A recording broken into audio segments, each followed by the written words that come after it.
Сәлем достар, Каспи Pay'дің ішінде склад қалай қосамыз? Көп жиі қойылатын сұрақ. Мына жерде настройкаға кіріп, добавить склад дегенді басасыз. Осы жерде қай қаладан қосқыңыз келеді, соны қосасыз. Мен пример ретінде сіздерге көрсетіп жатырмын. Астана дей салдым.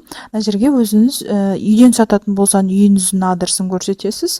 Егер складыңыз болса, складыңыздың адресін жазасыз, немесе картадан тауып көрсетесіз. Мен просто пример ретінде Нәжмеденова көшесі де бұрынғы адресім Нәжмеденова деймін. Осы жерден өстіп таңдайсыз. Сосын мына жерде шығады офис, егер офис болса офистің, или квартира болса квартираның номерін жазасыз.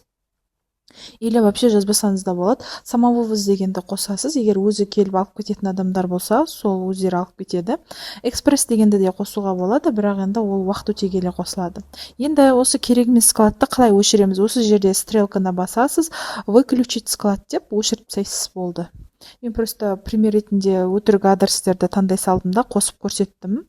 Қосқыңыз келсе қайтадан включить десеңіз, бұрын қосылған складыңыз болса осылай қосасыз.